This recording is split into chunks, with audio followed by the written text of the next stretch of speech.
Welcome to Radio Free South Africa, broadcasting on Reach Out America on the World Integrity News Network.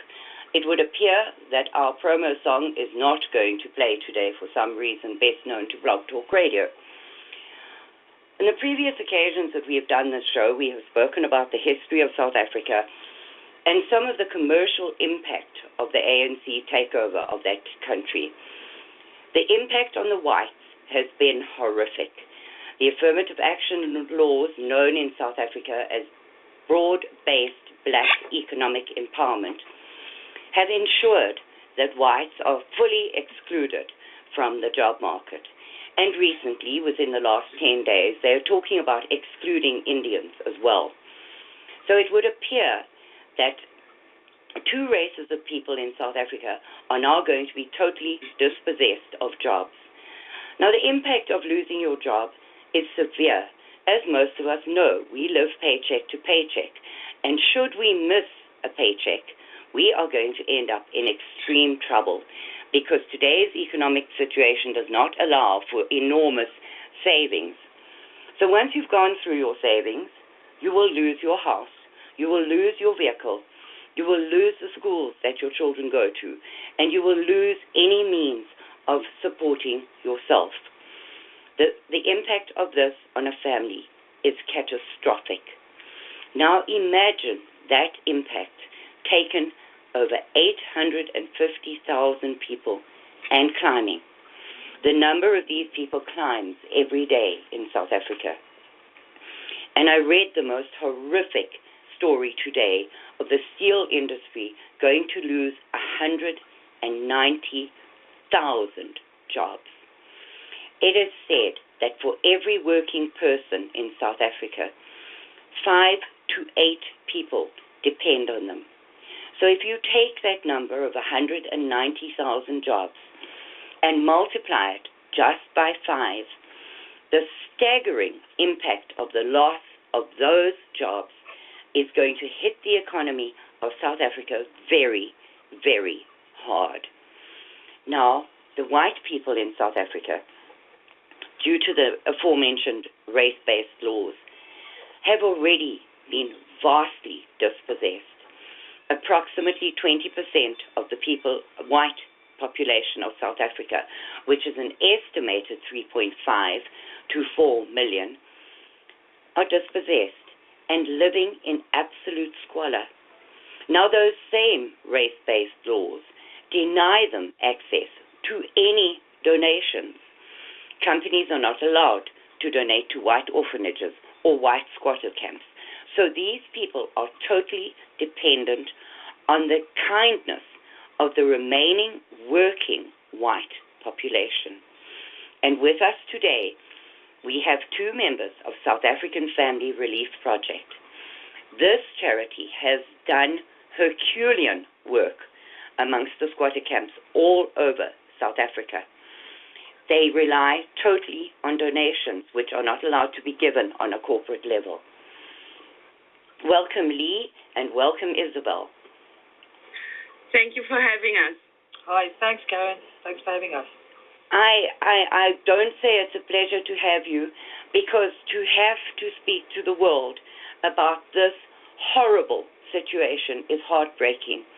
And I cannot imagine what your daily lives are like. I hear the stories secondhand. You face them on a personal level every day of your lives. So I would like you to start, please, because the world does not know anything about this. I would like you to start with just a general summary of how many squatter camps you know of, how many people are in them, and the circumstances that they are living in. Well, there are about 460 formal squatter camps in South Africa. Informal settlements, that means that it's on private land or state-owned land or provincial land. And there are about between 800 and 1 million white South Africans living in abject poverty. And about 350,000 of those are children. The figure is growing at an alarming rate. Now, this excludes the informal settlements. People living in the bush and in horrific circumstances.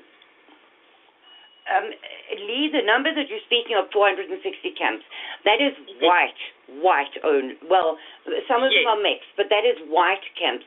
We are not talking about the preponderance of black squatter camps. No, we are solely talking about white squatter camps in South Africa. So Lee, and those are only the ones we know of. There could be much more, but it's only the ones that we know of. Lee, so tell me, prior to 1994, did these white camps exist at all? None whatsoever. None.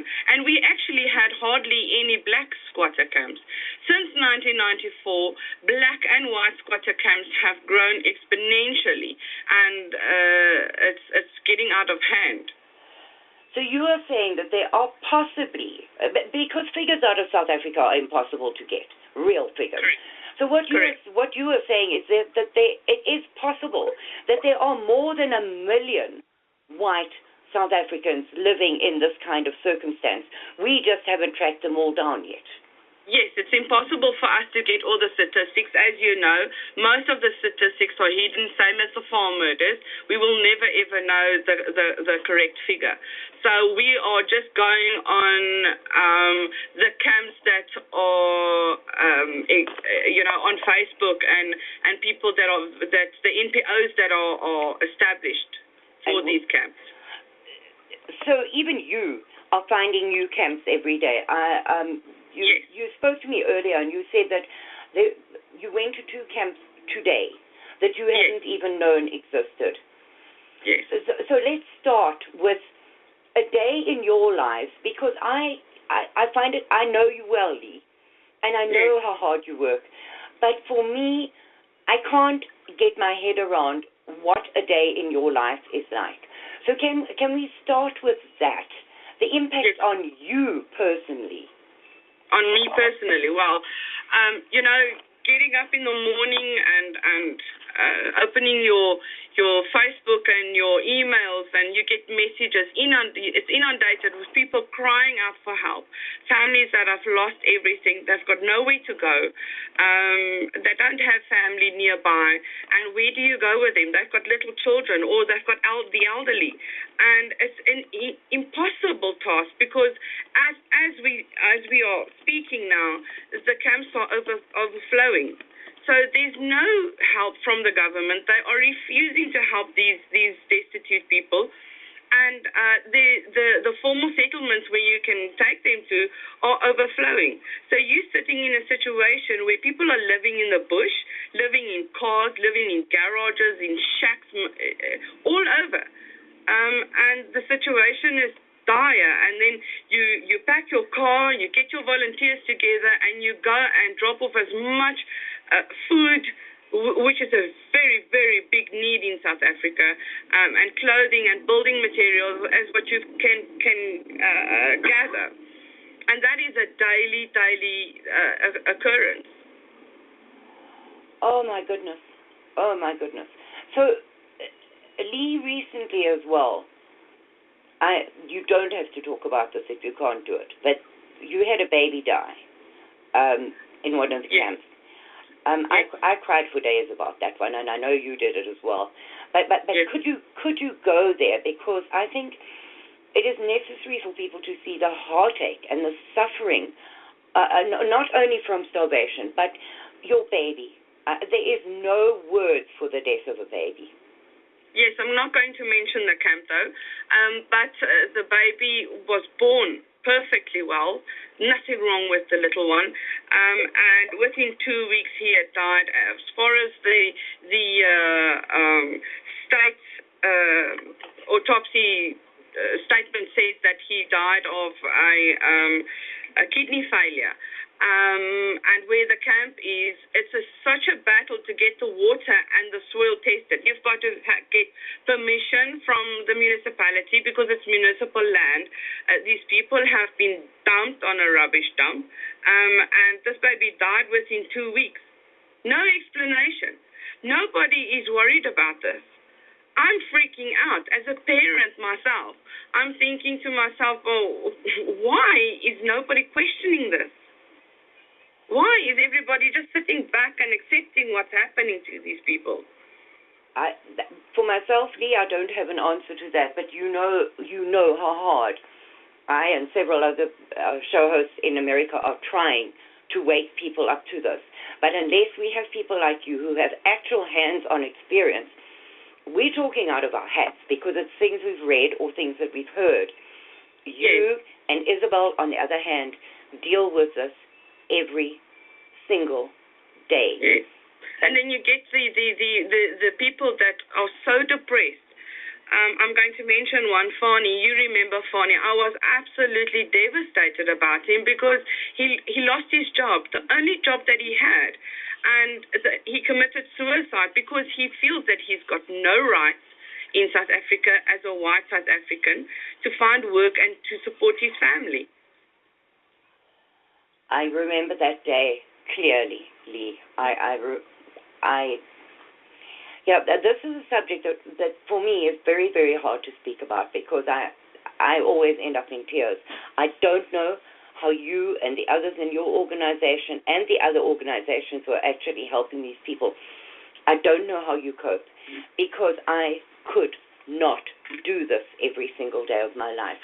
I take my hat off to you, and you are in my prayers every single night because you are doing a job that very few of us have the stamina or the emotional courage to take on. Yes. So Isabel also is very, very. She does a full-time job, and she's also full-time in helping the destitute, and she does an amazing job. Like today, I'm going to give it over to Isabel to explain what she's done for this day today. Yes, Isabel, please tell us. This is very important. How do you manage your day amongst all the demands that are made on you? Lee mentioned the number of emails, the pleas for help, the things that you wake up to every single morning. How do you manage it? Well, my day starts at about 4 o'clock in the morning, Karin, and I'll give you a typical week. This week, at 10 to 5 in the morning, a lady that had traveled on foot 15 kilometers to get to me just to get a food parcel because she has a hungry family. And then there was two young kids that came from another direction, and they traveled 22 kilometers on foot just to get to me. Just to get a food parcel, not having a cell phone or anything to check that I was actually home, that I could actually help them. This is on a daily basis. So for a day like today, it's a normal day. You get up at 4 o'clock in the morning. You pack the food parcels. It's got to go out to the different camps. You have to coordinate, the number of volunteers that you have because it's quite a job, and we have to do it in an orderly fashion, when we hand out food parcels, because inevitably in the areas that these people are situated, there are other informal squatters that do not. They basically come and gate crash the when you give out the donations. Yeah. So you are forced to basically share the donations that you got ready or you got for the whites. They force you to give to them as well. It's happening more and more when we go and give our donations, and we may not send them away. But they have access to. All right, we'll go there later. Let Isabel finish her day, and then we'll go into that because that is tragic as well. It just explains to me the African mentality of give me, I deserve, Yeah. But anyway, Isabel, so then we leave, from a central communal place where we all meet up, and then we leave from there at about 9 o'clock in the morning to get to our first camp at about 10. Set up, and then today we provided food. We had soup and bread on the site, on the premises, and we had about 200 people coming from the direct area. Now, the place that we went to today is not a squatter camp. It is a soup kitchen. Now, we have a number of those. We've got about 40 of those in and around Pretoria, where people go on a daily basis just to get something to eat. So we also supply to these, or we also support these very kind people who open their homes, establish places where people can come and have at least one meal a day. And not getting any support, not any welfare support, not any government support, and then big business cannot support them either, because big business needs to abide by the EE requirements, which says that if you donate, 75% of what you donate has to be to black people, and only 25% can be to white people. And of that 25%, when they donate that, we have to go and fetch it incognito, sort of, if I can like that. It's got to be undercover, and then we have to remove all packaging, because it cannot be perceived that there's too much support to white South Africans. So it is a big problem. But the other thing that we've found lately is that because we have a summer rainfall, we've fallen in a summer rainfall area. There are rivers in and around Pretoria, and we have found people now are finding shelter inside of these stormwater drains and in the sewers. To the point where we've removed some people, we've relocated some people, but as Lee said, the squatter camps are so full, the white camps are so full, and there's nowhere to go. People are living in horrific circumstances where at one of the places, and I'm not afraid to call the names because it's on the Malotto Road, where the camp that we were at today, it's about 5 kilometers from there. There's a guy that's got people living in a chicken run. Oh no! It's not shelter at all, Karin. It's made of the framework is wood, and the rest is like wire fencing, and then it's got a steel metal roof. But it's and they live in there with families, moms, dads, and children. And the owner of the property will not allow us on the property to assist with anything that the people might need. He doesn't allow charity. They work for him. It's slavery. That's what it is. He keeps them on their knees so that they can't get out. But he's the owner of the land, and they are hard up for just a roof over their head. It's not shelter. And a meal. And a meal. So essentially, I know in these camps you have to pay for your place because there's an owner or a manager of the place, and you have to pay. So they are paying with their labor, and they're living in total lack of privacy in chicken wire. Oh my Lord! Exactly. So and that's a big problem because we can't get onto the property unless. We receive a complaint. But we are working on it because a couple of the people have already heard about South African Family Relief Program, and they have now asked if we will assist, if they will provide us with video and photographic footage of exactly what is going on there. Then we can, if we get a formal complaint, we can actually go in there. But before we go there, before we do that, we need to have a formal complaint because that's exactly just how it works in this country. So even though you are funding all of this from private citizens, you still do not have access to these people if the manager, owner, whatever of the place refuses you access. So although you're there to help them, there are still laws denying you access to help them. Absolutely. The laws protect the people who are providing the so-called shelter to these people, but all they're doing is they're actually enslaving these people. They're making them work for meal and a roof over their head. There is no money forthcoming that they can actually use to uplift themselves and get themselves out of the situation that they find themselves in. So they've basically been kept in slavery because they cannot buy their way out of it. The only way that you can explain it is that is slavery, yes. So Isabel, what, my Lord, and yet these people still think that they are better off than the ones who are living in the bush because they have some safety in numbers and they have a piece of tin over their heads. That's exactly it. it's because of the, I don't know how much you know about South Africa, but it is a pretty dangerous place to be anywhere out on the streets.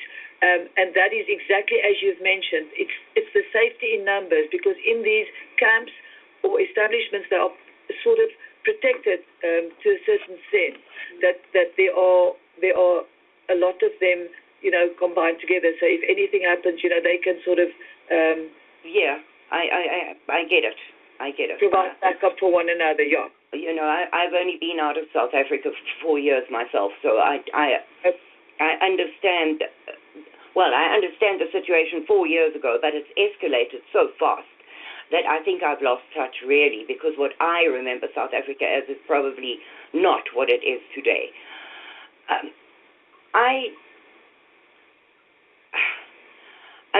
I'm literally speechless. I can't wrap my head around it. It is so horrific that people consider it a benefit and a good thing to be kept in those conditions, rather than to be out there on their own, where they can be murdered, slaughtered, tortured, raped, burnt, and they consider this better than the alternative. Do the listeners understand this? That people consider slavery and living in a chicken coop to be a better choice for them. This is inhumane. This is unbelievable, and they consider it good. They consider it a good life, a better life. Oh, Karin, the thing is, South Africa has become such a dangerous place. Most or some South Africans might think that it's exaggeration, but there is not one day, and Isabel, I'm sure, will agree, that you do not hear from a family that's been attacked, a hijacking that's taken place, a child being raped and murdered. There's not one day that goes by that we don't hear from one such attack. So why would they people are just scared to go and live outside. Unless you're in numbers, you're a sitting duck. And especially if you've got a wife and little ones, what do? They've got nowhere to go. The government doesn't want to acknowledge the crisis that white people are going through. They are refusing to give us any assistance whatsoever. I mean, yeah, let Isabel tell you about just taking a child, a simple child, or just to take a child to the doctor. Well, we had a situation just a little while ago where a child had difficulty in breathing, and we needed to get that child some oxygen. So what we did is we went to the government hospital with this child, and they refused us any help. We provided documentation to prove that there was no income to the family, but they refused this child any help. So what we had to do is we had to get together 100,000 rand to save this child's life, but within a couple of minutes, which was literally basically impossible. So what happened was I provided my credit card to a private hospital. Credit that I didn't have. They accepted my credit card and they helped this child. And fortunately, the child only stayed there 3 or 4 days, and the total bill was 18,000 rand. But what if I hadn't been there, or they didn't know to contact me, or there weren't other people that was prepared to pitch in and provide the money so that the child could get help? They wouldn't give. We said, don't admit the child to hospital. Just give the child oxygen, even in the passage, because there were oxygen tanks standing right there. And they refused. They said, do you not understand me? We are not taking that child. And it was a white child, and I can tell you now that if it was the other way around, they would have helped that child. But the child was saved, and so the child is okay. But the point is, how many kids do we lose? I mean, how many people do we lose just because they refuse to assist in a medical emergency? And that is based on race. Well, I read that the gentleman died the other night because the blood bank was closed. And so he was white, and why would they bother? So he died because he needed a blood transfusion. And I'm sorry. I'm Okay. I'm finding this so very difficult. I don't know, and neither do the people in the chat room. I understand how you do it and stay sane, because I'm reduced to tears, and I thought I knew the story. Well, when I started this, Karin, about a year ago, the first time I went into a camp like this, I walked out of there, trying to be strong the whole time, but when I walked out of there, my words to myself was, I will never, ever go back there, because I reeled at the confrontation that faced me, that I had to look at these people, and they were my people, they were people who come from good backgrounds, who at the turn of a hat, they were desolate. They had nothing. They had lost their jobs. They had lost their homes. They had absolutely nothing, and they had nowhere to turn to. There was absolutely no assistance for them in any way whatsoever. And it's not people who were raised and had grown up in these circumstances. They were law-abiding citizens that made a contribution to the system. They were not a burden to the system. They were making contributions. And old people, these people have done their duty for this country and for the people of this country. And now they are closing old age homes. We are presently supporting an old age home of 90 people that just had nowhere to go. They were kicked. The old age home was closed down because it was a white old age home. So, the building was given to if I'm not mistaken, to the South African Air Force to provide accommodation for their personnel. And the elderly people were just kicked out in the street. They were given like 3 months' notice that they had to find an alternative place to stay. And there is no alternative. There is no alternative, and a lot of these people are in frail care. So there are people who cannot care for themselves. So for a lot of those people that were in there, we found a shelter called the Philadelphia Ark, which is about 25 kilometers outside of Pretoria. And, this is one example of a white squatter camp where people are doing really, really well. There's upliftment that's happening there. They've got job creation. They're building roads. They are teaching the people into industry so that they can actually apply themselves to some job other than that which they were doing either in government or in the private sector that they've now lost. So there's a success story there, but the numbers in there's like 389 people, and 75 of those are elderly people in frail care that wear nappies, that cannot care for themselves, they can't even feed themselves. So where do the funds come from, Isabel, to do this, to maintain a home like that? We have a couple of churches. So let me just tell you how it works at that particular place. In Philadelphia, the people that are employed, for a family of 4, they pay 800 Rand a month for accommodation, and then 3 meals a day that is centrally prepared for them. And the guy, Dirk, who's the owner of that property, he actually has established a bus service to take the people into town, those that can and are working, and the children get taken to school and they get fetched from school. The funding for that comes from private people who donate, and churches. There's a couple of churches that assist us.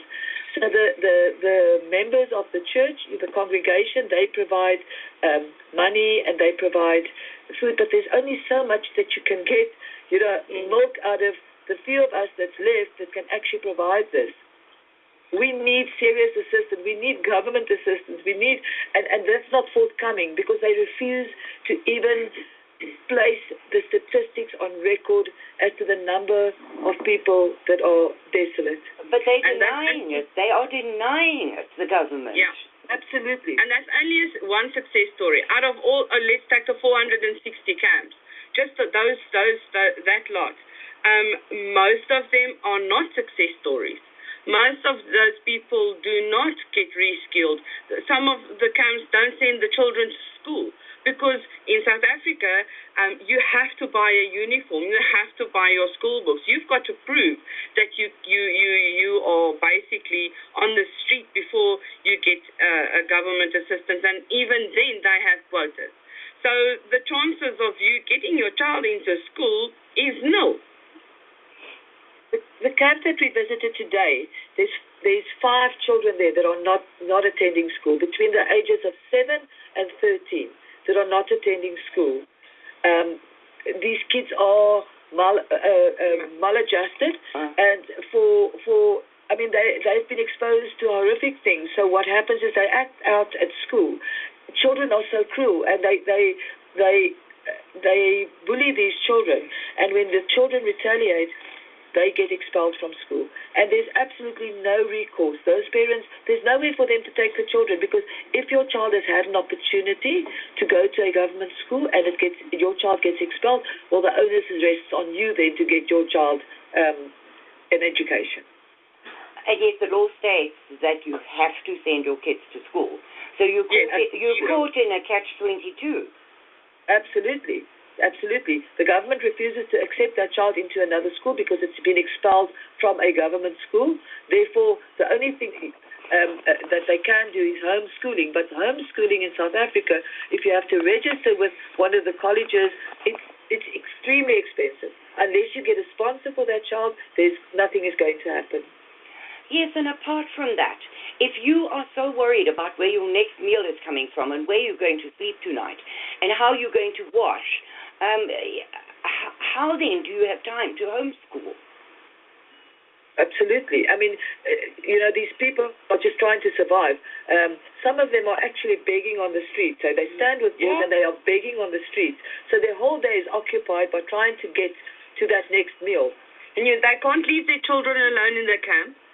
Some of them have to take their little children out onto the road with them, because that's the safest way of looking after your child, is having your child there with you on the road. And so the children are being taught to beg with the parents. So we are creating a begging nation because nobody wants to help.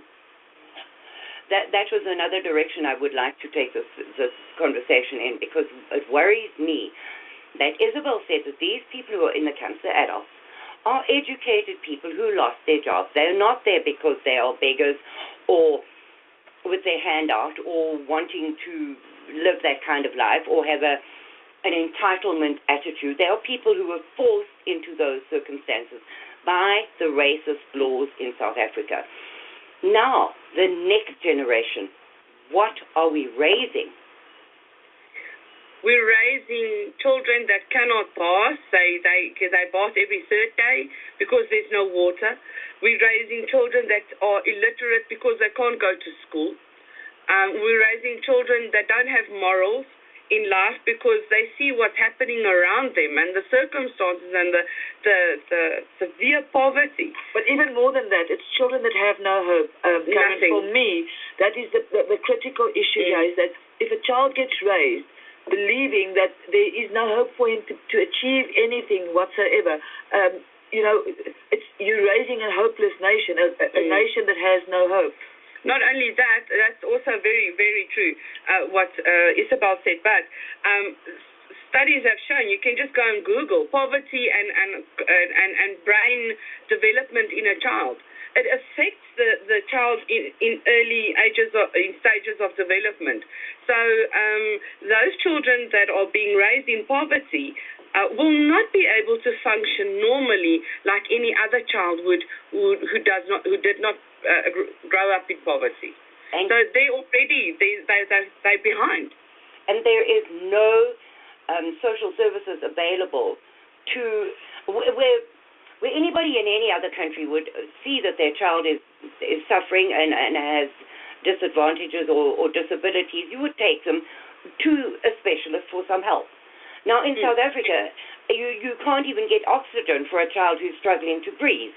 So how are you going to get psychological or any trauma therapy? Yes, things like that.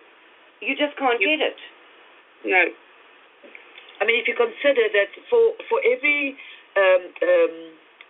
social worker, there are about 300 or 400 cases that they have to attend.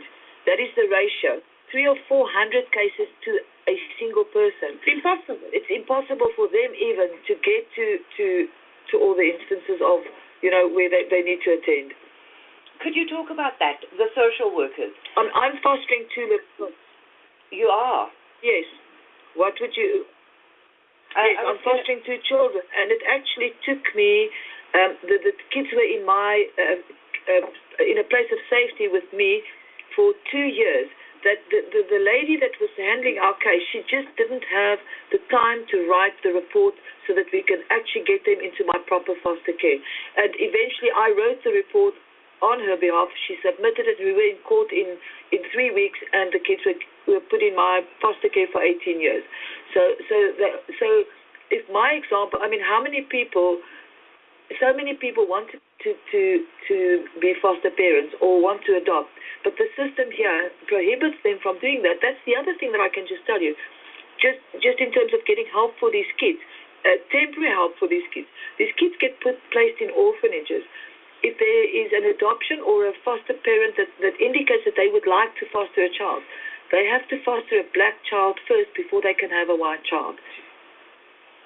Yes, even that is a ratio thing, isn't it? You have to have a certain amount of black children fostered and adopted before you can have a white child. Correct. Oh, my goodness.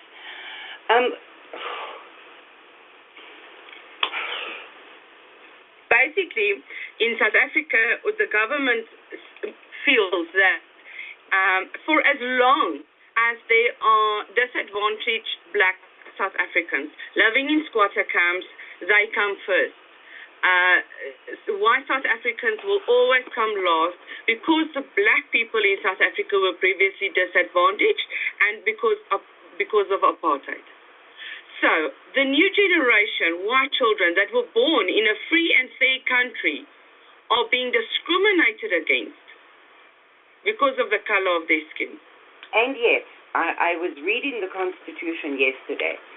It says in the Constitution that discrimination will not be allowed on the basis of race, religion, etc., etc. So the Constitution in South Africa means nothing.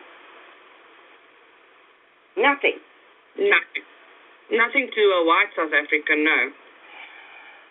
You spoke a little about taking this child to the hospital. So you obviously have experience with the hospitals in South Africa. Could you describe the conditions of a government hospital? Well, you've got to take your own mattress in some cases. They do not supply you with any food. You've got to take food for you every single day. People are lined up in corridors. The places are filthy. The doctors are overworked and the hospitals are understaffed. Most of the machines are broken.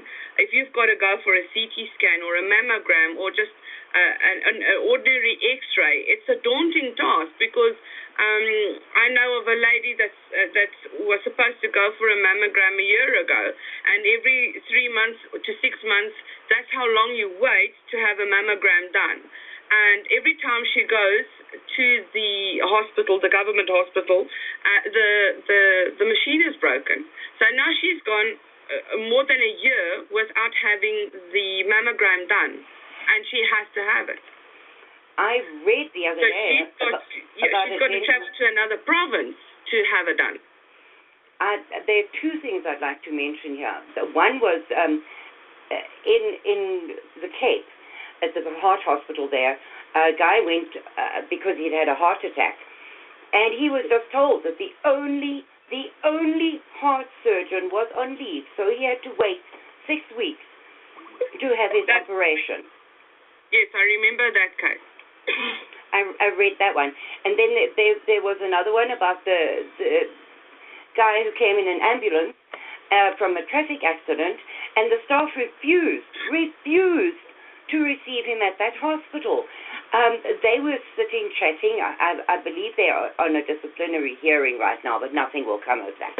No. But he was literally bleeding to death in the emergency room, and they were having tea and chatting, and it took hours for them to attend to the man who subsequently died. So, but the way you are treated, when you sit there, they disregard you. You're not treated with respect. You are looked down upon. It's a nightmare, Karin.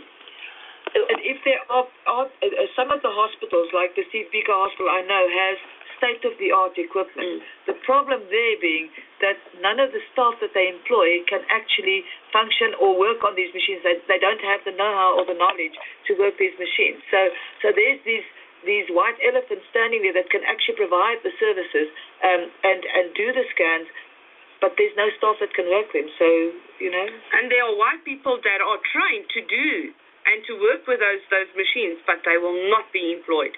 They will rather have the machine stand there indefinitely without doing anything than employing a white person. Yes, I have read government instructions to rather keep a post empty than employ a white person. So yes, so you have these people who are qualified, trained, and willing, dying to go and do that job. They want to go and work, and they're living in chicken coops, where the general populace, including the black people, have no access to those services because nobody can use the machines. It is so short-sighted. I can't. Well, they rather import Cubans. They can't speak the language. They can't speak the language. Isabella's right. They don't know how to communicate with the patients.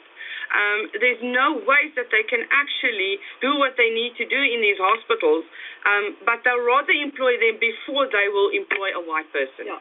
They say if they can't get the quotas from inside the country, they will import them from outside of the country so that they can keep the ratio, the quotas that they have set for themselves. So they can't get doctors, enough black doctors, so they import them from all over. I mean, even veterinarians, they have black veterinarians that and Cuban they don't speak the language. They don't even have the basic English language skills.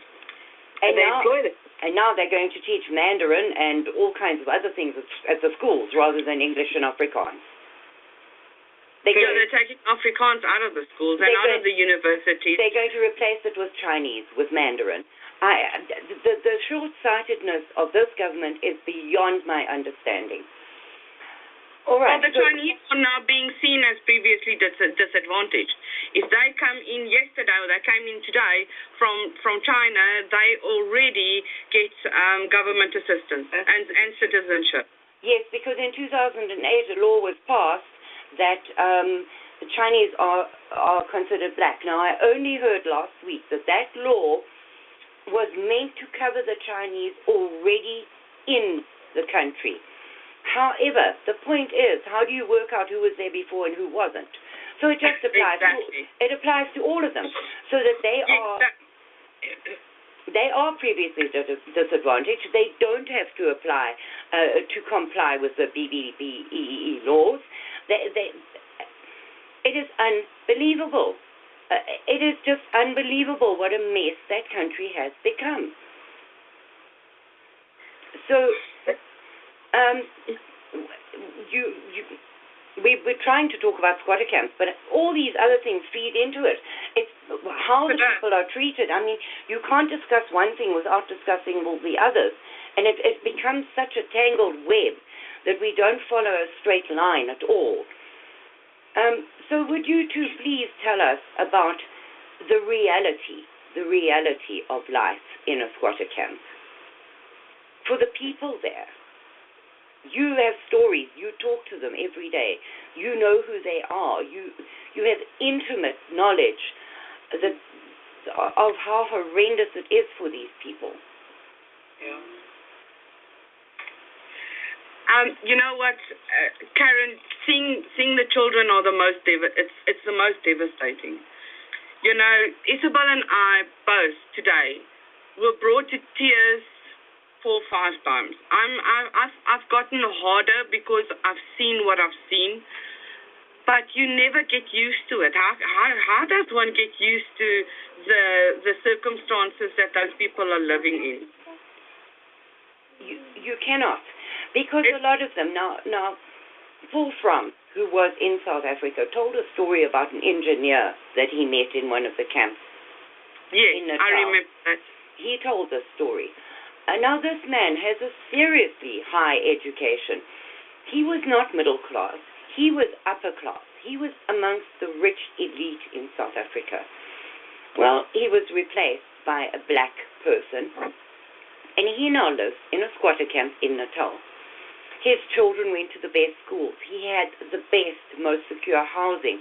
He was probably one of those people who denied that there are white squatter camps. I mean, I can just see it because those are the layer of people that don't see it and refuse to acknowledge it.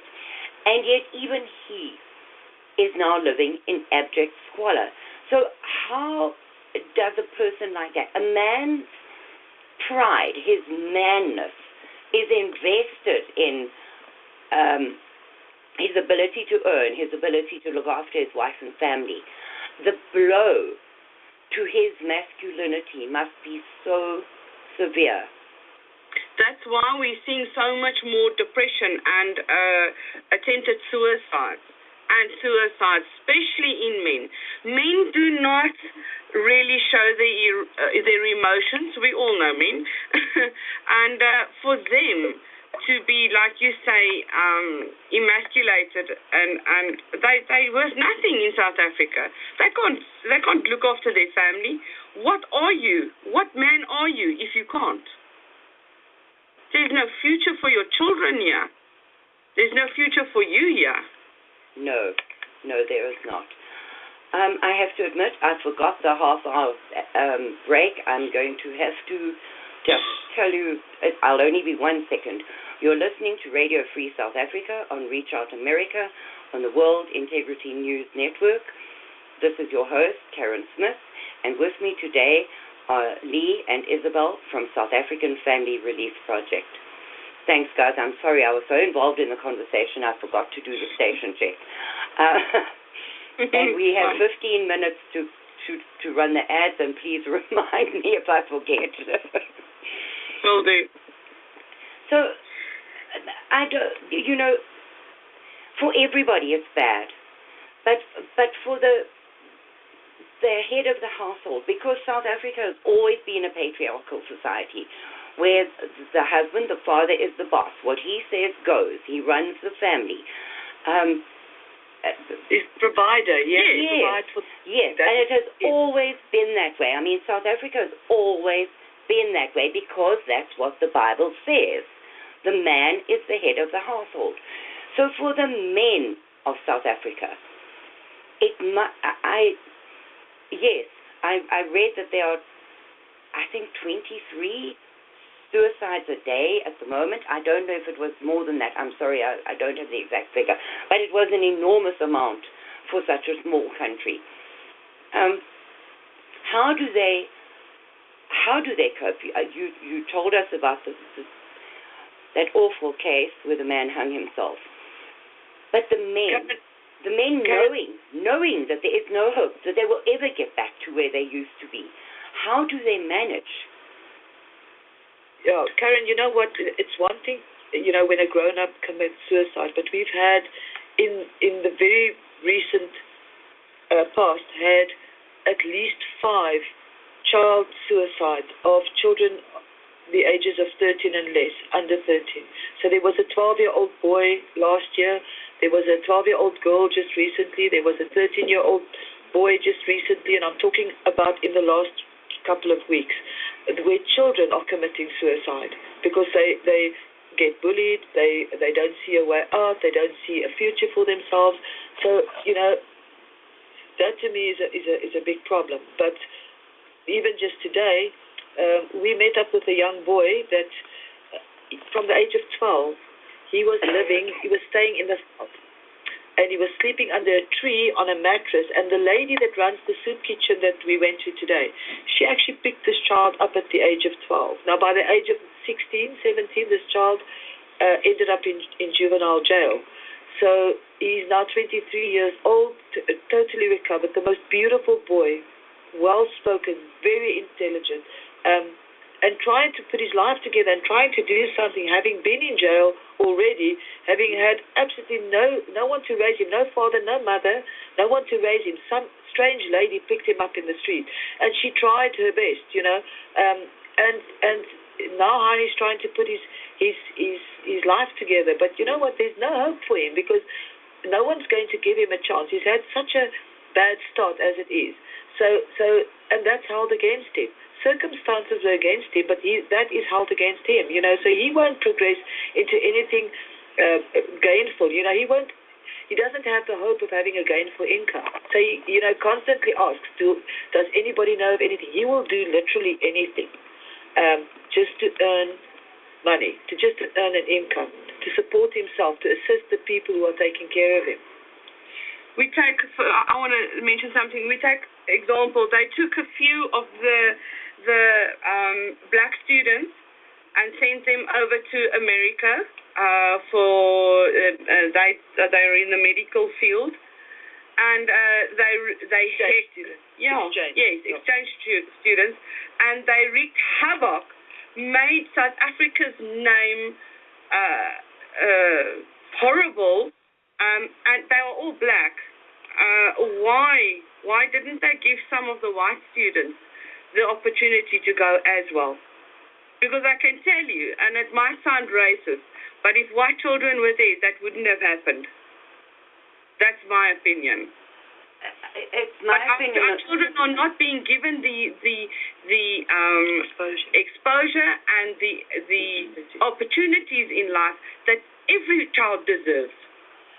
Yes, because we launched a campaign against the American government recently because they had exchange students from South Africa, and they were doing a whole rah-rah-ree, look how great we are thing on Facebook about sending these black students from South Africa to the States on an exchange basis. And I asked, and a whole lot of others asked, why are there no whites in that?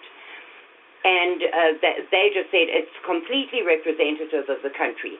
And that was their final statement on the subject. So nobody, nowhere is taking notice of what is happening. The government's denying it. The big commercial organizations are demanding that you take their logo off of any donations that they might sneak to you. So how do you do it? Well, we get the donations in secret. Like Isabel said, you've got to repack it. We've got to beg everybody. Our phone bills are astronomical because you're on the phone. Please, sir, even if you can just spare us a few kilograms of meaty bones. Meaty bones are obviously, as the word describes it, as bones that the butcheries put aside with a little bit of meat on, and the poor buy that, and they make a type of soup with it. So, that's what we're begging for, just loaves of bread, cereal for the children. It's an uphill battle, and not everybody is in the position to help or willing to. And the other half are denying it, so they're not going to help. It's not happening, so we don't need to pay attention. They're walking around with flaps on their eyes and ears because they get up in the morning, they go to work, they've got a proper job and a home and a car and insurance and whatnot. But the day that they lose their jobs, that's if they're not self-employed. But the day they lose their jobs or their family gets attacked, that's only the time when they wake up and say, but what is our country coming to? Yes, but until that day, until it hits them in their pocket or hits their family, there's no way that they are going to acknowledge the fact that this is going on. So they're oblivious because they want to be politically correct. So that's what it's about. You have half of the people who are denying it's happening. Now, those are generally, and I'm generalizing, but those are generally the better off people who would be able to help. But they're denying that it's happening because it hasn't happened to them, and they do not have to drive past those squatter camps. They don't have to see them, so they're not looking. And then you have the other half that are struggling themselves, and as all over the world, it is the people that have little that are helping those that have less. Correct. So that is so true. That is 100% true. But the problem that I see it is when these numbers exceed, when the have-nots exceed the people who have little but are still willing to help, when those who have little are too few and have too little, because if you look at the exchange rate and the economy in South Africa, that is coming. So the people who have little are going to have to look after themselves first. And there will be no help for these other people who have nothing. People are literally going to die in droves. That's what I can say, you know. And the people that can actually afford or that can assist and help do not want to be confronted with the ugly reality of white poverty in South Africa.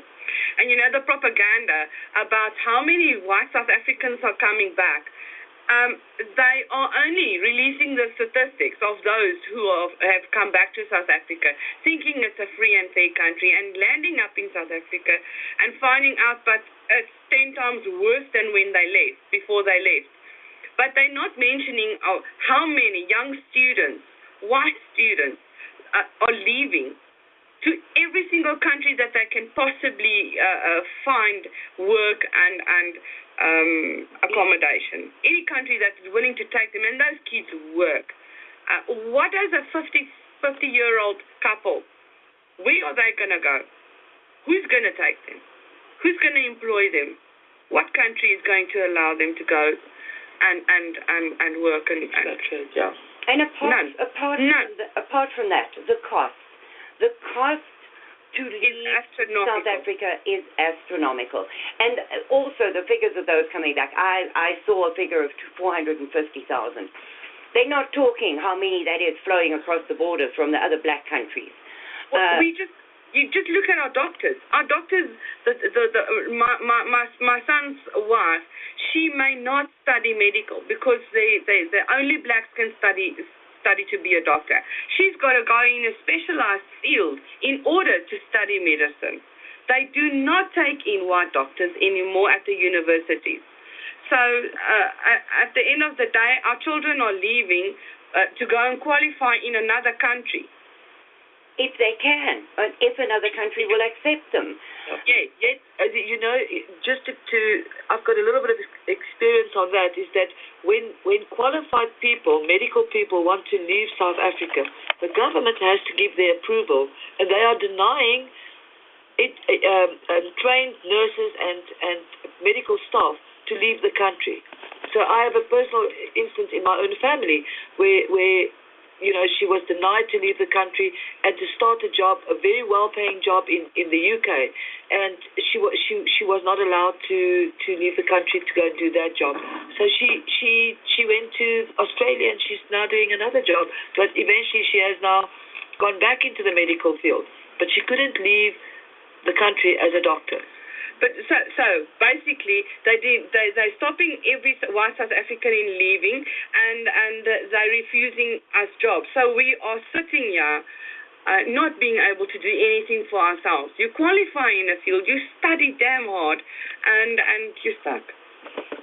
Well, that is the other question that I see everywhere. Why don't you just leave?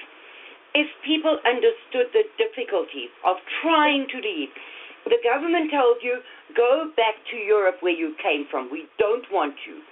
And yet 1,000 stumbling blocks are put in your way should you try and leave.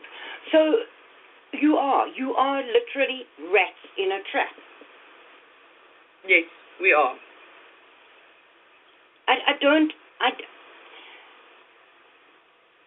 So that same medical person who is not allowed to leave also can't get a job in the medical field in South Africa. So correct. I really have to wonder, what is the end game for these people? Is it total annihilation of the white South Africans?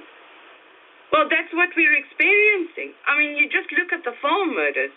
I stand corrected, but the farm murders, we're already at over 4,000 farmers. That's only farmers. They do not take the small holdings into consideration, and the home invasions in the cities, and all the people that are attacked. They don't take that, and the media has been censored. We're not allowed to report on any such things in South Africa. Karin, we are 1 minute to commercial Yeah, no, time. I was going to say. You want Thank you. Thank you, ladies. I'm sorry, I just got so engrossed. We will have about a 6-minute break now if you'd like to go and get yourself a cup of tea, and then we'll be back. Thank you. Thank you. It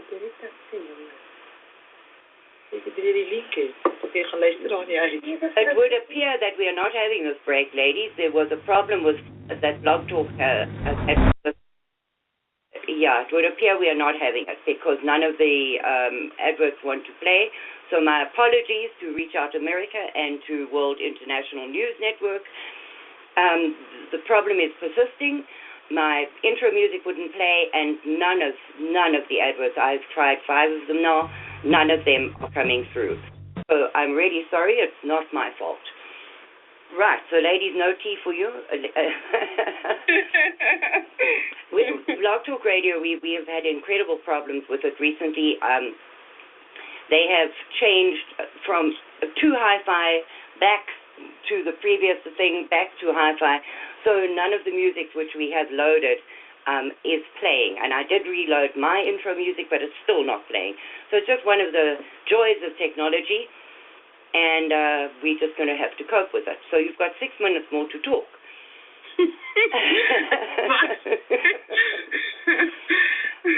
Once more, my apologies to all the people who have their ads up. It is not through lack of trying, as you heard, my guest even reminded me, but we can't play your ads today, your promo, nothing. I'm sorry. Right, so we were saying that it is basically an annihilation of the white population, and the world is not looking. You were saying that you're not allowed to report, never mind by race, you're not allowed to report at all. And every now and then, they say yearly, but it comes out 18 months or 2 years, whenever they feel like it, the South African Police Force releases statistics which are proven every time to be total rubbish. It's a lie. They manipulate the statistics. They lying. No matter what they say, I know they're lying. We all know that their statistics are wrong. And each police station fights with another police station because they don't want a murder on their books. If they go over 10 murders in their area, they push it to another station. Yes. So the figures, before they even come out, you know that they are lies. You know that they are lies. Yes. And unless you have people like Ariana from Sense of Bugbear or Sunette Bridges, maintaining the statistics on a daily basis, there is no way that we will ever know what the real figures are. But well, thank goodness the Sense of Bugbear, because they are on top of it. They are one of the only credible people or pages or websites where you can go and actually print out all the murdered farmers and people in South those Africa. are verified. But the problem is, Ariana is now old, and her health is failing. And many times recently she has said that she can't do it anymore. Now, I understand that because I have spoken to her personally, and I know that she is in her late 80s, and wow. she is not well. She is frail. And I can imagine the toll of doing this for what she's been doing for about 30 years now. Since pre-ANC rule, she's been doing this. The toll it must have taken on her health and her mental health must be shattering. But she also knows that there is no one willing or able to take over from her. So if she stops reporting this, there is no proof. There's going to be no other proof. No. And she is going to any day now. She has kept saying that she's stopping, but she's seen that it's an invaluable service that she's providing, so she has continued. I mean, that's concrete proof. It's verified proof at how many people have been murdered and brutally tortured. You know what? You've got a farmer who's farmed all his life, and he's generations before him farmed, and now they get attacked on the farm. they cannot stay there anymore. The farm gets sold for dimes, and they move to the city. They've got to find jobs, and they don't find these jobs, and they end up in squatter camps and informal settlements and formal settlements and little. It's people talk about squatter camps, but there are so many things that influence the reason why these people end up where they are. It's not just one thing. No, it isn't, and I'm sure that some of them have become so disillusioned that they are unable to lift themselves up anymore. But Karin, if you've got a family and you've got to walk to the nearest garage to go and beg for water to wash your babies and to be able to cook food, and you've got to walk back after being told that you've got to go. We don't want you. Yeah, you're a beggar. Move. And you go home with no water. What do you do?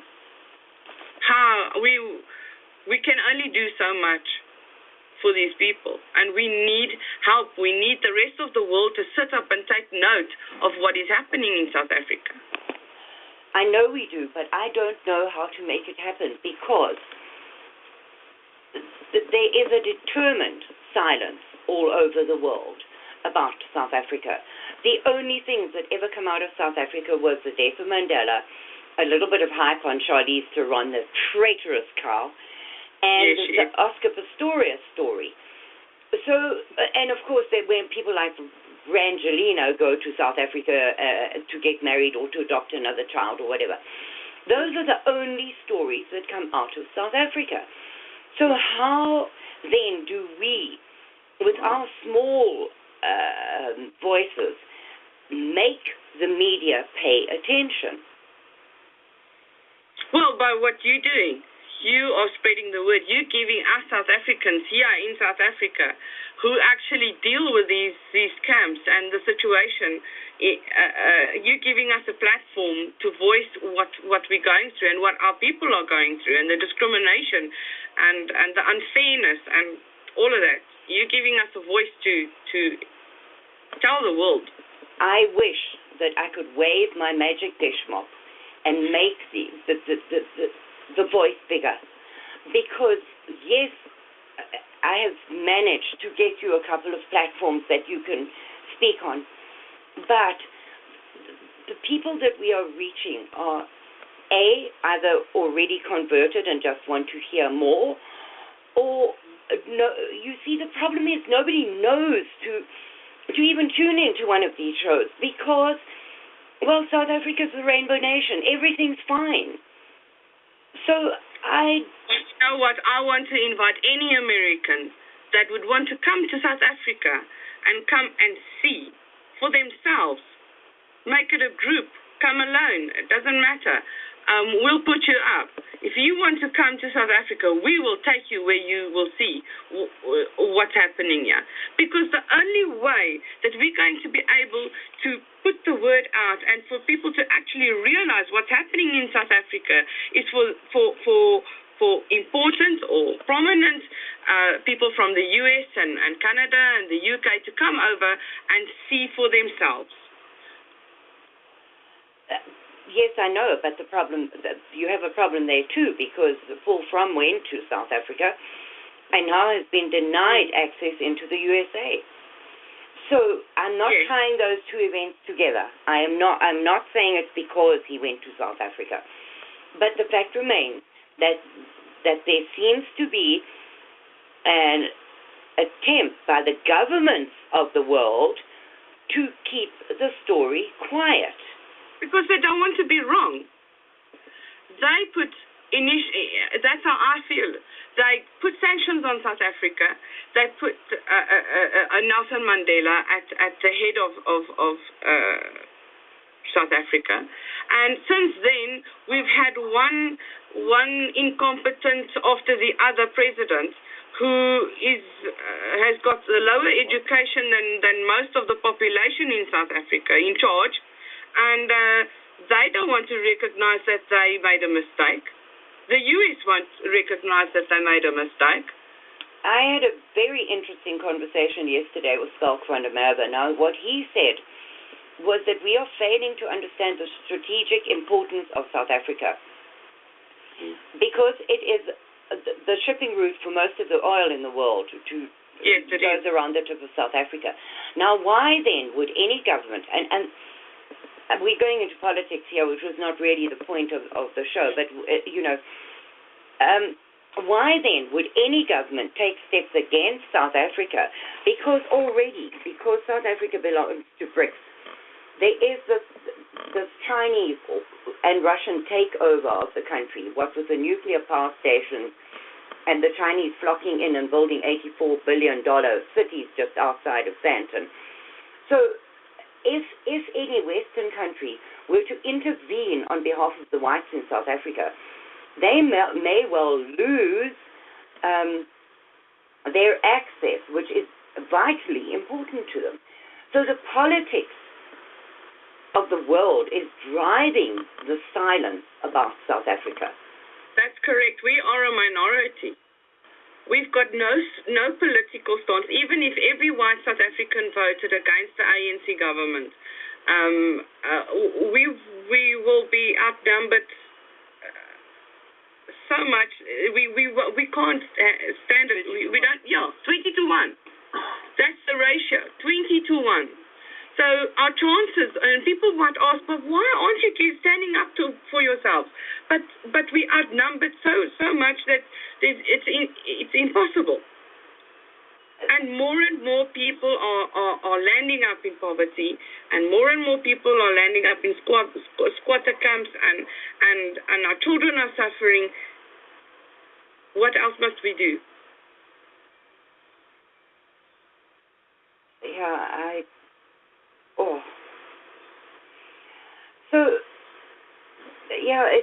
It's really scary because if I look at it as a human being, you need help and we need to come and help you. But if you add politics into that, which is what drives the world, there is no help coming. So no, there is not, because everybody has an invested interest in South Africa for whatever reason. Yes. So if our own government cannot acknowledge the poverty and the murders and whatever is going on here in South Africa, what other country will? Well, yes, I agree with you, but then it's up to us. It's up to us citizens, normal, ordinary people, to take a stand, and that is my outreach. Yes, I would like to persuade the government to help, but I'm up against a political wall there. Essentially, I just want people, thousands upon hundreds of thousands of people, to be aware of what is going on in South Africa and to lend a hand. Now, what I would also like to talk about is the fake charities. Now, I don't want you to name and shame. I just want you to. No, I don't want to do that because it is not beneficial to our cause. But yes, I agree. What I would like you to do is to just explain how there are so many people trying to enrich themselves off of this situation. It's very difficult to talk about this without actually mentioning names, but yes, you're right. There are so many. I can mention just one scenario to you that, there are people supporting some of these squatter camps who are actually getting international help, but the number of people, let me just put it to you this way, on my personal radar, I've got 940 people that I personally support and sponsor. So 940 people is what I sponsor. Now there's this people have established non-NPOs, non-profit organizations, based on a single squatter camp, okay, where there is perhaps 90 white citizens, and the rest are all black. The total reason to be is based on this squatter camp, and they are acquiring sponsorships, donations, funding for these squatter camps when there's really only 90 people. So the people that are benefiting from the donations are not the people who the donors had intended those donations for.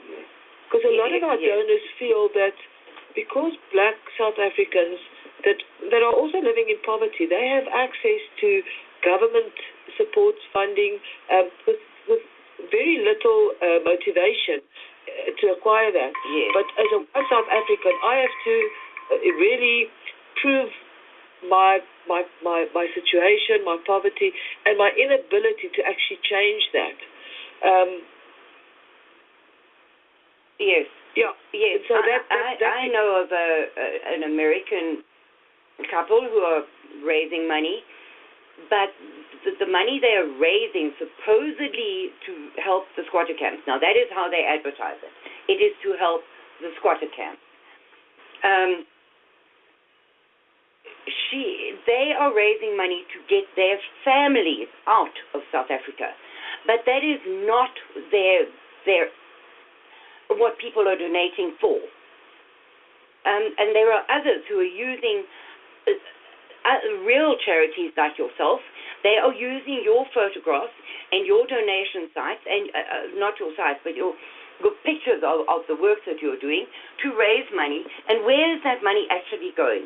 Because they are lying through their teeth in stealing your labor and saying that it was them. So they are getting donations under false pretenses. So there are many, many people in South Africa and outside of South Africa raising money supposedly to help these people, but not helping them in any way. And that puts more strain on each and every single non-profit organization who is legit, because people are wary of donating, especially from another country, because they can't see what's been done. You know, they know that the money is actually going to reach the people whom it was intended for. And then there's people, and I'm going to mention Mansfield because that's one of the ones that for me stand out in terms of their inability to actually change anything in the situation of the people that live there. Those people are basically kept begging because they are the reason for a lot of non-profit organizations to be. If it was not for Mansfield, they would not qualify, because those are the only charity or the only squatter, that is the only squatter camp that this particular or these particular organizations support. There's only 90 whites there. They are municipal property. They may not install electricity. We may not even provide these people who are staying in shacks with flooring, with cement floors, because that is considered as a fixed property. And you must remember, these people have been uprooted from their previous accommodation at Coronation Dam and then dumped on this it's a landfill. It's a former dumping site that these people are living there. And what they're actually being told by the local government is that this is not a permanent arrangement.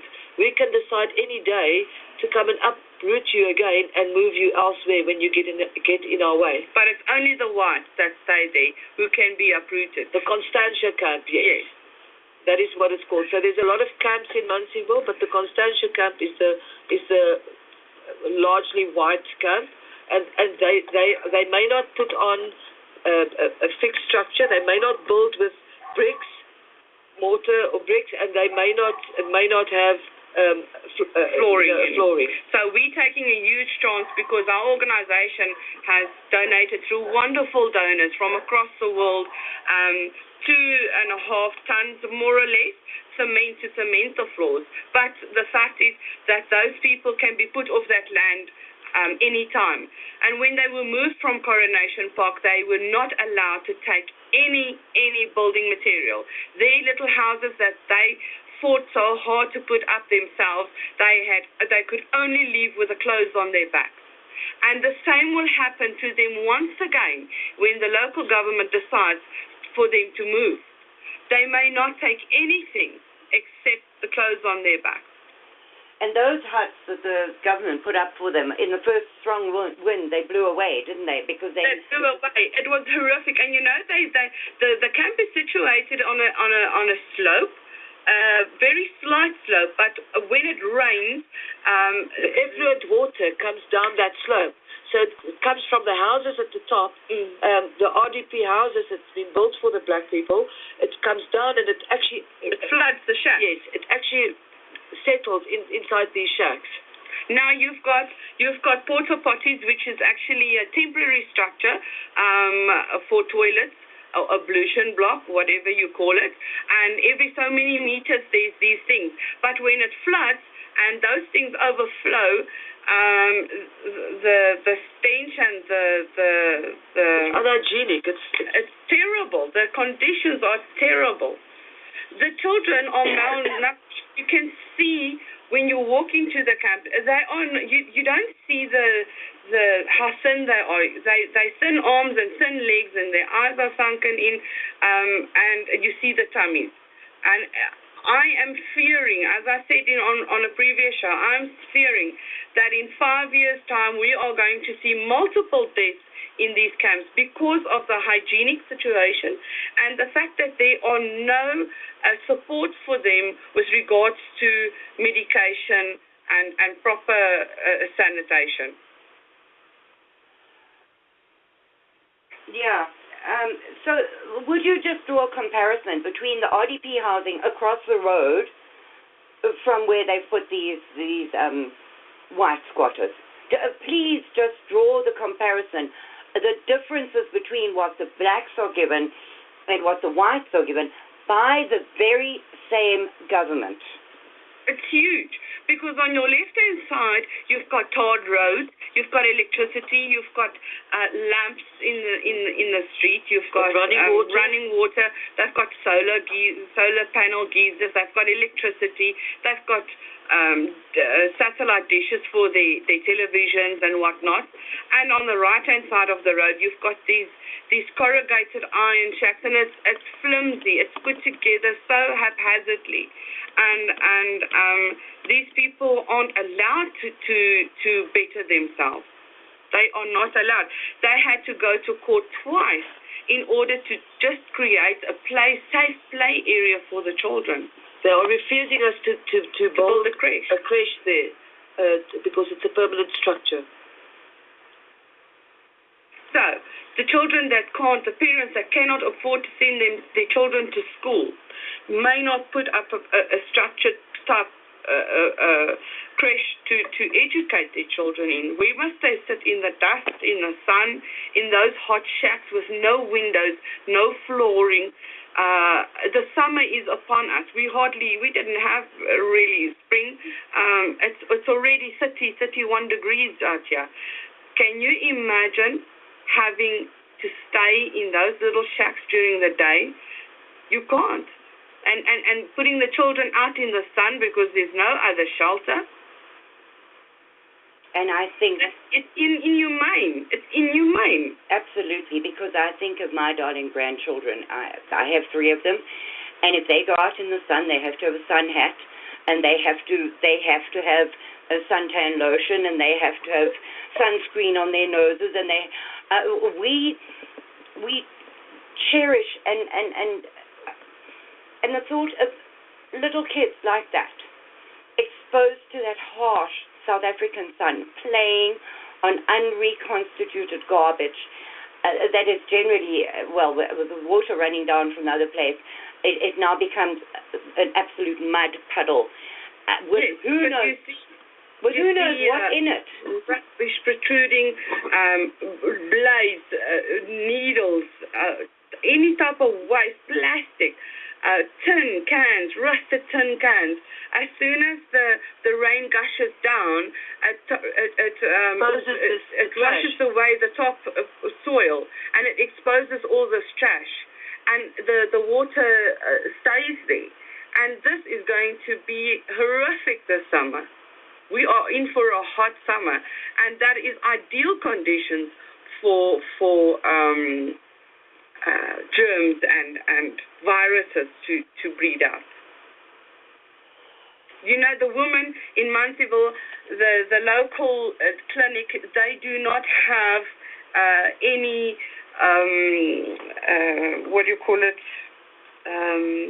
medication for the woman if they don't want to fall pregnant. Control. The contraceptive, yes. There's no contraceptive in the clinic nearby. So they have to walk or take a taxi, which is basically a black minivan type of thing, where the blacks mostly travel in. It's so dangerous. And they've got to go 25 kilometers in order to get their injection for family planning. But if you do not have food for your children, and how do these people do it? Yes, I know. Then they ask, but you're having more and more children, but having to get the contraceptive, male or female contraceptive, is impossible for them because they're stuck in a rural area. You can't walk alone there. You've got to go in a group. Yes. And even then, you get to the clinic and they've got nothing for you. So exactly. There's no antibiotics. They use generic medicines where most of the children are found that they are allergic to all the colorants and flavorants and stuff that they put in the generic medication. So the chances of, they only give antibiotics to very, very ill children. That's it. You do not get antibiotics very, very, very easily. So with the summer coming and the conditions ripe for unbelievable health hazards, how do we plan in advance? What do we do to prepare for it? At Munsieville Camp, we are looking at putting in a drainage system which is temporary. Now, they do not want us to put cement draining force that lets the water down into the valley. But we are looking at getting in donations of the big PVC plastic pipe that we can cut in half lengthwise to get the water to drain out faster so that the water doesn't dam up and create an environment for disease. So funding is needed for that in order to save lives at the end of the day. Oh, my goodness. And even that is a very sort of boermakerplan way of, yes, it's a boermakerplan way of doing things, isn't it? That's correct. I mean, it's not going to be the solution, but it is going to alleviate the circumstances somewhat. And as I said, it's in a rural area. Safety is rife. You put a tap down and 2 days later you wake up in the morning and all the taps have been stolen. So now you've got to beg for donations to get taps in again. That's still like a person is fighting a losing battle. That reminds me of that school that was standing empty and it was just dismantled in a week. There was nothing left. Yes. It was a beautiful school. The government decided to close down the school and move all the children to a further school. And the school was completely dismantled in a question of a week, 2 weeks. They stole the pipes, the toilets, the windows, the doors, the roof, everything. Only the bricks are there now. They stole absolutely everything. Well, the funniest story I ever heard was I was living in Kensington, and they had built a fancy, but really fancy new police station. And it was under guard, and the day before they were supposed to move in, they discovered that all that was standing were the walls. On the inside, every last thing had been stolen. There was not a cabinet, a toilet, a tap, a light fitting. Absolutely Nothing. The interior. Nothing. Nothing.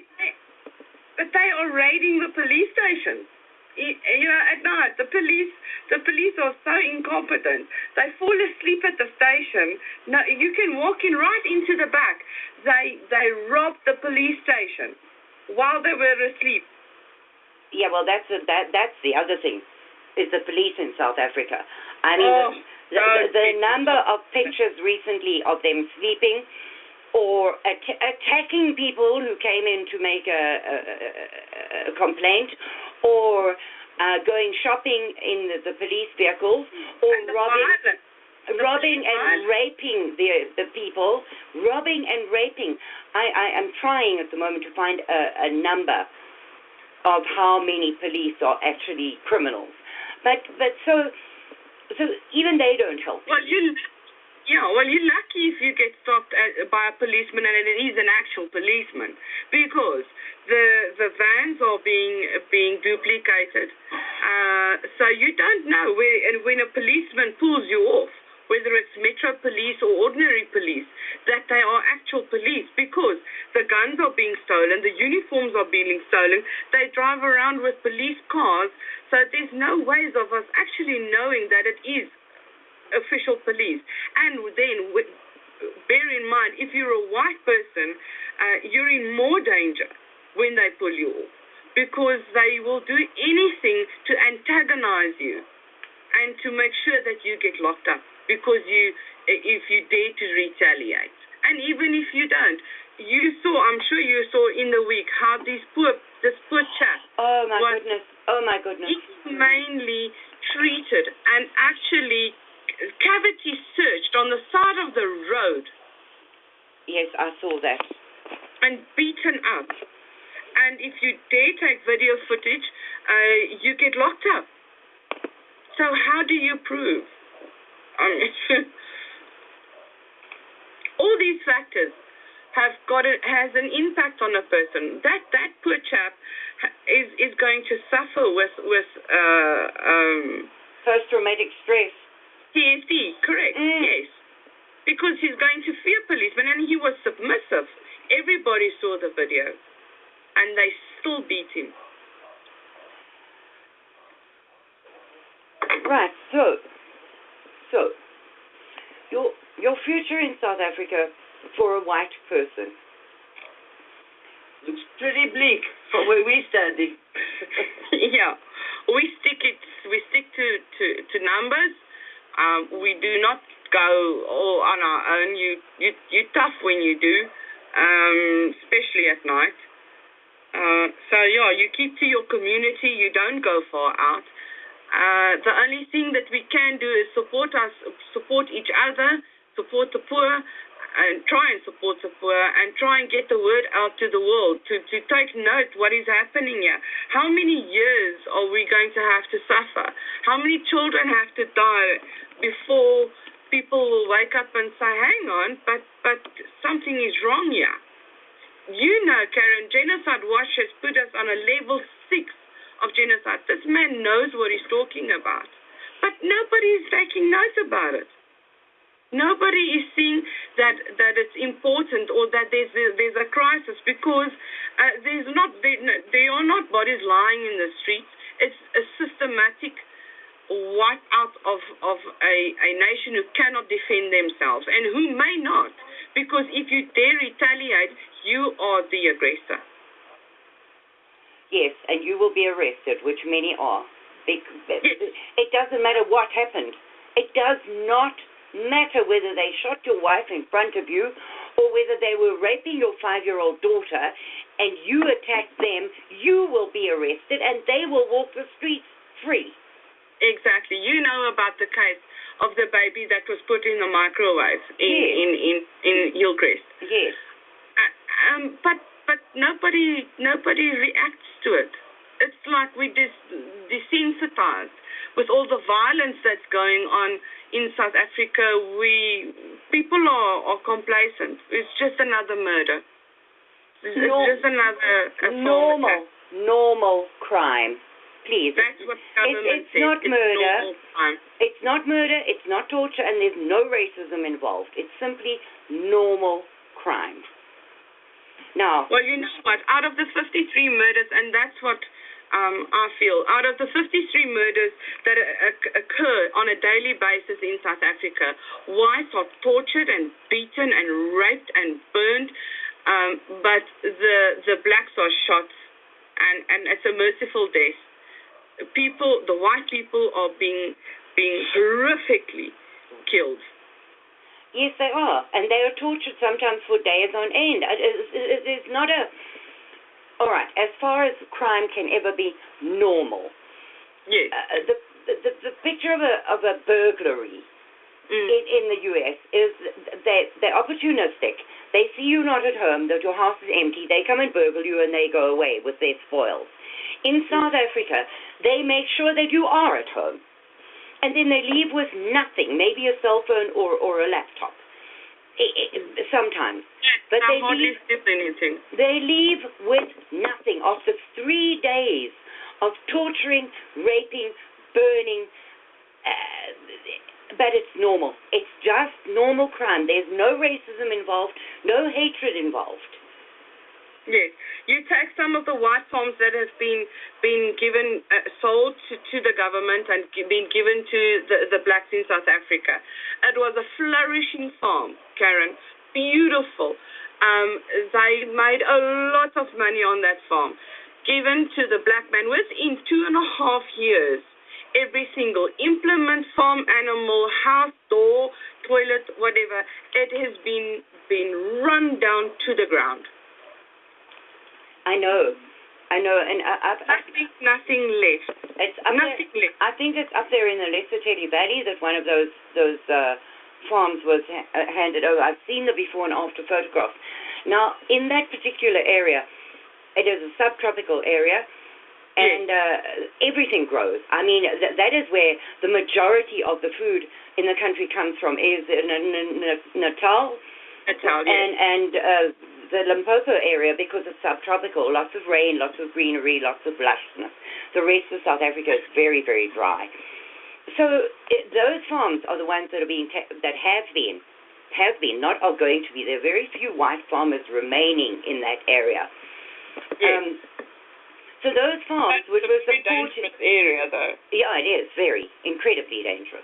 But those farmers that were supporting a set population, which has now exploded, as I learned the other day, it increased 900%, the black population, in about 10 years.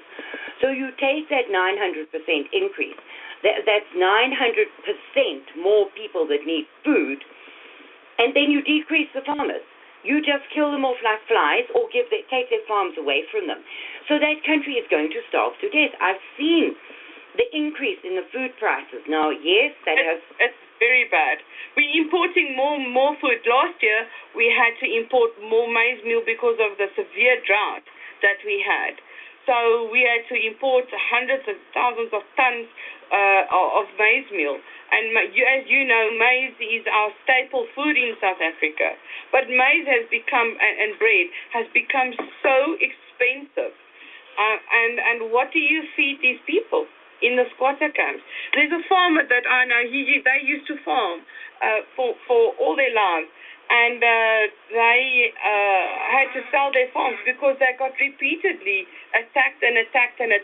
He hardly got anything for his farm, and they've lost basically everything. They actually moved out at the next day out of the farm, and by the time the farm was sold, it was stripped. So he got next to nothing for the farm, and he only could keep his car. His wife had to sell her car. They are now in a squatter camp with their children. And those are the people who were feeding the nation. And those were the people who fed the nation. It's crazy. And it's going to happen more and more and more. We've got a lawyer, we've got an engineer in a squatter camp. He says, Lee, what must I do? Nobody is employing me. I am 52 years old. I can still work. He tries and does odd jobs and welding and whatnot, but there's no electricity, so he's got to go to the customer's house.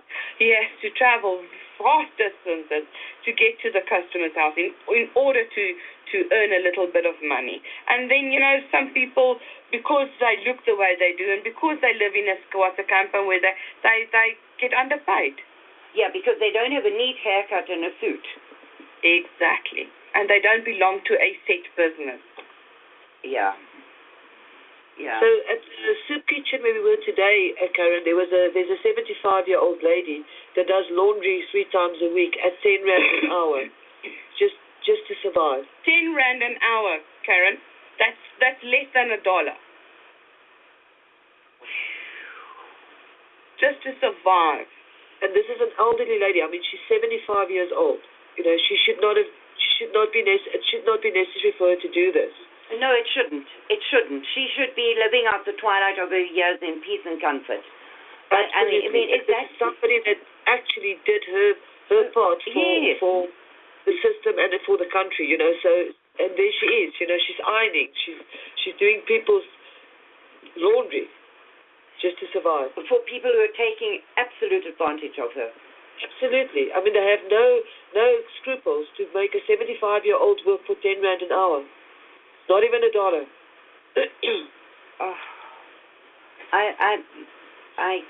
Yeah.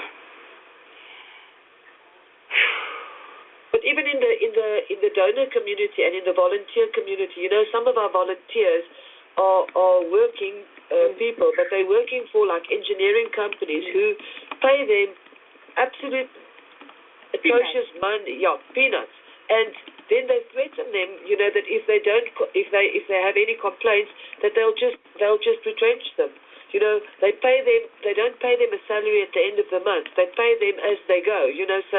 So some of the people who are volunteers and doing a lot of work, like you said just now, those that have a little bit are sharing what they have. Yes. They don't really have, but whatever they do have, they share, and then they get paid like on a weekly basis when their contract states that they have a monthly salary. The companies tell them, we'll pay you as we get money. But these people, they retain their status as volunteers, and they give whatever they can. Yes. We found that we found a wonderful camaraderie. People that also struggle, but they give what they've got. Yes, there are some organizations that have a little bit of a problem between each other, but the majority, I can say, that people are helping, and it's wonderful, but it's not enough. But it's also only by pulling together, as a unified attempt that we can actually make a difference out of this, and a difference. So we have to get all our volunteers from the various organizations to sort of live in harmony and assist one another. We can't do this eyes out, No. one organization. The poverty is so rife in South Africa that we've started to basically overlap our volunteers with other organizations because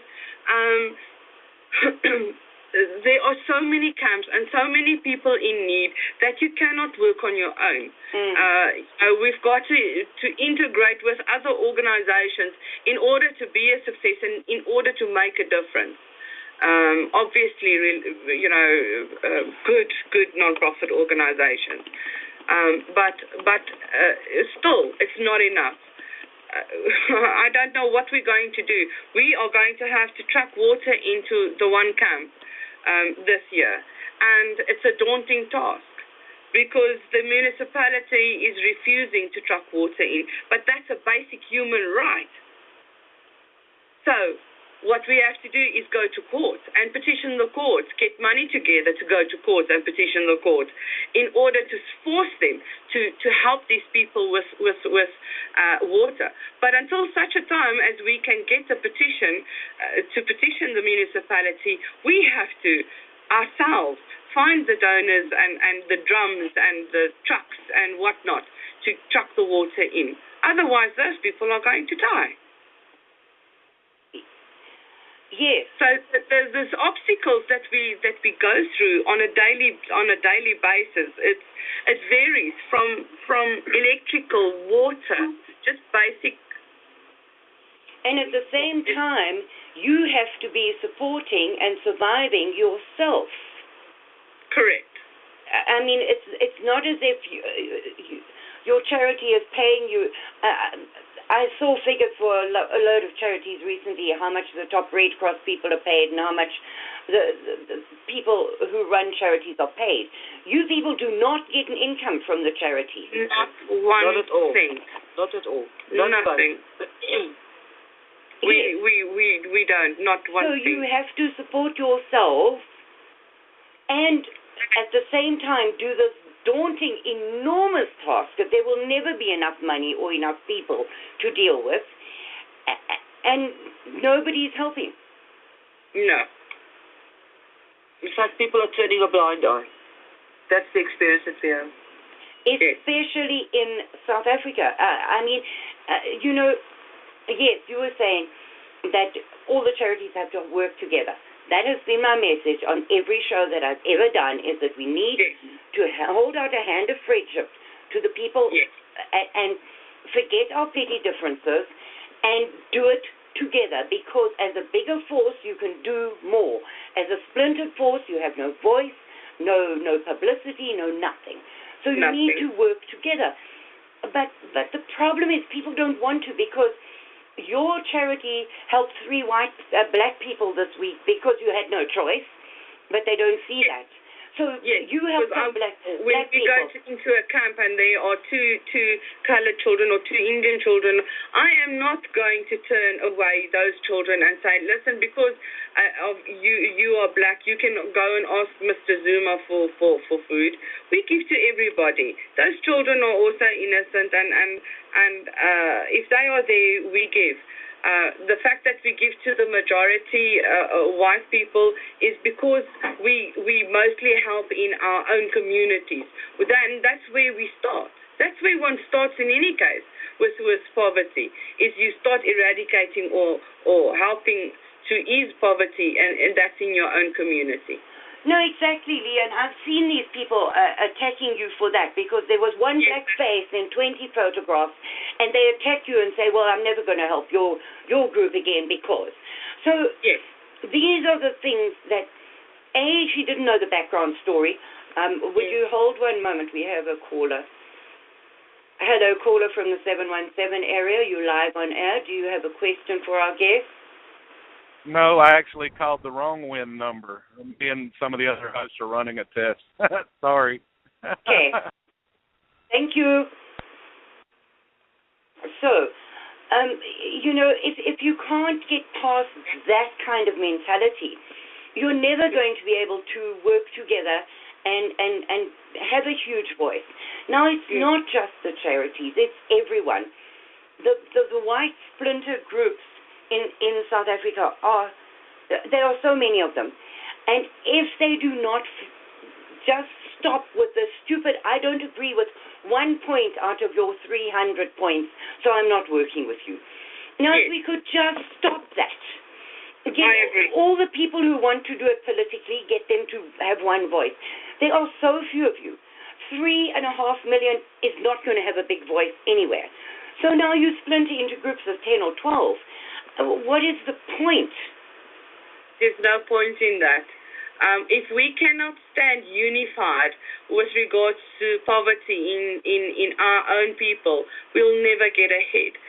We've got so many factors against us, and just by standing together with regards to the poverty alone, we will make a difference. And I think we are, in some way. Your group, I admit this freely, and the whole world is free to hear me. Your group, I have supported, Lee, because I know that every penny and every tin of food that goes to your group goes where it's meant to go. It does not go into enriching you or anybody else. It does not go, nobody gets paid anything. In fact, I know that you battle for petrol, you battle for money for your phone, on which you run the entire charity from your phone. So when you don't have airtime, the charity comes to a stop. You have other people, I know, but you're part of the charity. So I know that South African Family Relief Project does not squander the money. Every cent you give to them goes to people in need. Now, there are very few places that I can, with confidence, say that about. So, anybody who is listening to this show, I put both links to South African Family Relief Project on the front page. You can find them on Facebook. They have a web page where you can donate, and you can donate confidently, knowing that anything that you donate to this group of people will go to these incredibly impoverished, hopeless white people. And also remember that with the exchange rate today, $1 is worth 13 and more rands because it changes every minute. So the price of your Starbucks today can feed a family of 2 for a week. $20 can feed a family of 4 for a week. That's it can correct. provide shoes. It can provide blankets. It can provide normal toiletries. Imagine teenage girls in these circumstances without the money for their hygiene needs. That is something that strikes me to my heart. It is embarrassing enough to be a teenage girl, but to have not the means to deal with the normal flow of life as a teenager must be one of the most terrible things that I can think of. So please remember that your next hamburger, your next cup of coffee can help these people, and it will be gratefully received. So please consider donating to South African Family Relief Project, because they are doing incredible work in, as Lee said, more than 450 camps, and helping these people who depend on people like us to help them. Lee, you've got 10 minutes left if you would like to just make some closing statements. Yes, I would like to thank you, Karin, for all the hard work you're doing, because if you didn't give us this platform to raise awareness, we would not get the help in that we need. And I would really like to ask everyone out there, $1 or $20, it means the world to a little family in South Africa. We are not coping with the poverty. We are seeing the devastation every single day, and we don't want to fail these people because they are innocent in all of this. So we thank you all for your support. Lee, you know, my friend Patricia says, don't thank me. I'm doing so little in the big scheme of things. Yes, I have a voice, and yes, I have been very, very, very fortunate in being able to establish a group of show hosts in America that are drawing attention to this. But I wish, and so does Patricia. She said if she had $1 million, she would be doing airlifts out of South Africa. She does. She just said it in the chat room. That's if the government doesn't stop her because they're refusing for us to leave. Yeah, no, we understand but yeah. the sentiment amongst Americans that do know about the situation in South Africa, it gives me hope for the future, because although these people are not politicians, they cannot change the laws, but they can help. Their mothers and their fathers and their grandmothers and grandfathers and aunts. And if you've got a family and you know that your family is struggling and suffering, wouldn't you help them? You know, so most of these people do not have families that can help and assist. And we are begging, we're on our knees begging for assistance for these people. No, I understand that, and that is why I persevere, because you, Lee, you know how many times I have wanted to just say, look, I'm not achieving anything. I'm tired, I'm ill, I need surgery, I have family problems, I just want to quit. I'm giving up my elderly years where I should be sitting on the stoop in my rocking chair with a cup of coffee and playing with my grandchildren. I'm giving those years away. My grandchildren are not having a grandmother in any meaningful way because my life is consumed with this. But I'm trying, Lee, and I have been very fortunate in the last, say, 6 months to get a whole team of people who are helping as well. So we are doing what we can, and it's not much, and it's not big enough, and it's not going fast enough for me. It's very frustrating. But I want the South Africans to know that they are not alone. They really are not alone. There is a growing group of Americans, and a show goes out to the rest of the world, to 32 countries. One of the shows I do goes out to 32 countries. So we are having a voice much bigger than we know of. And I'm hoping that the world will pay attention, because each ear that we reach tells somebody else. And that ear tells somebody else. And so that's correct. And if we get Americans that are for our cause to start in their own communities and rally around to get the word out of what's happening in South Africa, that is so precious to us, because every single person that hears our story and sees the footage of the children and the poverty and the injustices in South Africa, if they can only spread the word, it gets so much done. It's so important. Exactly. So yes, we may be small, and but we are reaching more people than we know of, because everybody speaks to somebody else. And so those are people we don't even know about, but they're talking about South Africa. So I am hoping that our platform grows, and that people like yourselves can come and tell the truth of the situation, not the rubbish that we're being fed, or not being fed. We're breaking the silence. And I'm really hoping that in this way we can get a groundswell going of help for the white South Africans. And we have 2 minutes left. Dee, do you want to give your website and your Facebook page? Yes, our website is www.safrpsa.org, and you can go to our Facebook page, go and see where we drop off, and go and see those little faces of those beautiful children. South African Family Relief Project. And Lee and Isabel, thank you very, very much for coming on the show today. I know that it's a hard subject. I don't know how I don't just cry through the whole show. But thank you very, very much for coming on the show today. I will put you on air on other shows, given a bit of luck and a bit of help from my fellow show hosts here. And thank you. You are heroes in my eyes.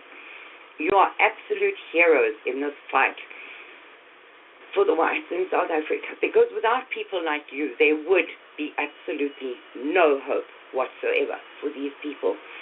I can't praise you enough and thank you enough for giving up your own lives to do this for your fellow man, because there are not enough people in this world like you that are willing to give the time, the energy, and the tears. I don't know if this DCM is going to play, because given the track record today, it may not. God bless America. God bless South Africa. And God help the world that we live in today. It is not going to play, but we have about 30 seconds left. So thank you, everybody, for tuning in. There's a comment, Lee. You all have our So I'll end on that note, and a comment from the chat room. Thank you very much for listening, everybody. And we will be back, unfortunately, with more tragedies from South Africa next week. Thank you, and goodbye.